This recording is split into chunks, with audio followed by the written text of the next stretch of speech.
السلام عليكم، ان شاء الله تكونوا بخير. عندك جنحين تاع الدجاج وبغيتي ديريهم بطريقه واعره خطيره مميزه وسهله، روحي معايا ودخلي وشوفي هاد الوصفه اللي غادي كي تجربيها ما تستغناش عليها، وغادي تبقي تحضري الجنحين بهذه الطريقه وبس.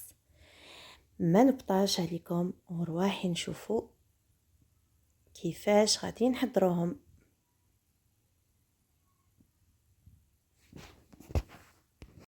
ناخذ الكميه تاع لي زيل دو بولي تاعنا الجنحين مغسولين بيان سور مليح مليح ومقطرين، وندير فيهم مغرف تاع ملح، فلفل كحل، مغرف كركمه، مغرف فلفله حمراء، سكنجبير، مغرف كبيره تاع الثوم بودره ولا ما كانش نعوضوه بالثوم الفري 3 سنان محكوكين، عندي 2 مغارف خل ومغرف كبيره تاع مايزينا، ودرت واحد 3 مغارف تاع زيت، سواء تبغوا ديروا زيت زيتون ولا ديروا زيت نباتي عادي. نخلطوهم مليح، ندخلوا هذيك الشرموله فيهم ونغطوهم ونخليهم يتشربوا على الاقل ساعه. قد ما خلينا الدجاج يتشرب قد ما غايه.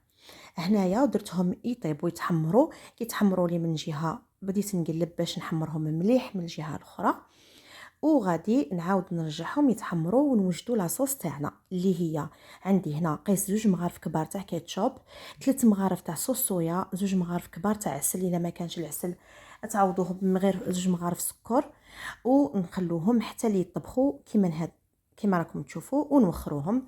الدجاج تاعنا راه محمر من لي دو كوتي، غادي نديروه فيه هذيك لاصوص كيما راكم تشوفوا، نخلطوه تخليطه خفيفه باش نلبسوه بهذيك لاصوص وتقدموه. ما نحكي لكمش على البنه كيفاش راح تكون بنينه بنينه، غادي يعجبوهم الكبار والصغار.